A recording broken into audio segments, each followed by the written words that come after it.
situation. Turkey is worrying as Turkey's large government protests following the arrest of Istanbul Mayor Ekrem, leading opposition figure and incumbent President Erdogan in the 2028 presidential elections. His first night in custody yesterday following, whilst journalists who covered the widespread demonstrations arrest. Tens of thousands have taken across the country on public gatherings. The voice that protests have raised serious concerns about democracy, the rule of law and political repression in Turkey, which started immediately after Imamoglu's arrest, have escalated over the past few days in Istanbul, Ankara and other major cities. And more than 1,100 people since the later added individuals were affiliated with terrorist organisations. Bans on the street, protest 5 consecutive nights with Imamoglu's unimaginable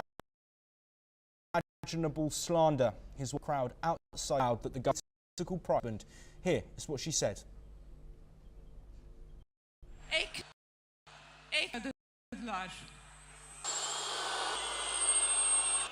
Bu hukuksuz onlarca yanında ne geldiğinin hak adaletin acısı var. Meanwhile, social media has restricted Turkey over and in a simple 15 million people cast ballots in support of Imamoglu. This is what the president of the opposition party CHP said. Bu Türkiye siyasi tarihi kadar dünya siyasi tarihi açısından da inanılmaz önemli bir halk hareketidir. Ekrem İmamoğlu şu anda cezaevi yolundadır ama bir yandan da Cumhurbaşkanlığı yolundadır. Onu Silivri'ye doğru ittirenlere inat, millet onu Çankaya Köşkü'ne yakınlaştırmaktadır.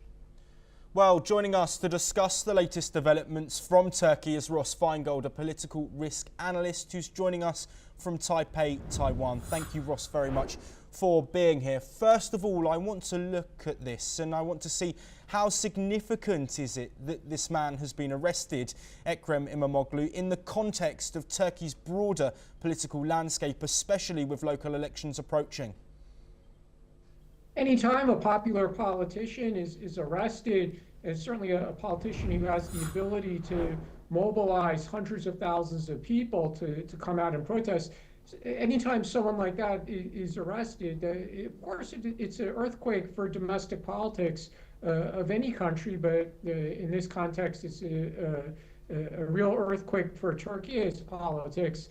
But it's still early days in this process, of course, so we have to wait and see how it ultimately plays out. But we have to remember that this is not the first time that there seems to be a significant threat to Erdogan's authority, but he's outsmarted and outlived all those previous attempts to move him aside. Yes, and we're showing visuals on screen from the protests that have been taking place across Turkey. Do the protests that we're seeing reflect growing public frustration with President Erdogan's government, or do you think that they are more narrowly focused on Imamoglu as a political figure? That's a really great question, because over the past 2 decades of this Erdogan era, there's definitely urban where peace might be less inclined to support Erdogan, and people in the rural parts of Turkey are willing to continue repeatedly have supported him. So this might be a manifestation of that chasm in Turkish society, where people in the cities they want somebody who's more or whose values are closer to theirs, who's more European, whereas the people in the rural areas are really comfortable with Erdogan's Islamist approach to government, and that divide in Turkish society continues. Nothing has changed this divide that has existed now for quite a long time. Yes, and moving on to the Istanbul mayor, many do see Imamoglu as a potential rival to Erdogan in the future, specifically in the presidential elections. We know he's now the candidate for the opposition party for 2028. So to what extent do you think this arrest is politically motivated, looking at that?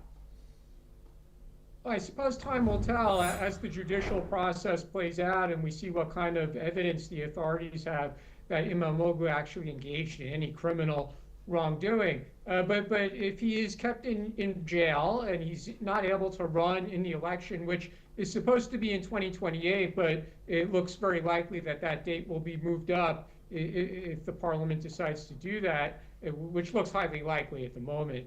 If he's in jail, if he's facing criminal charges, then he won't be able to compete in the presidential election.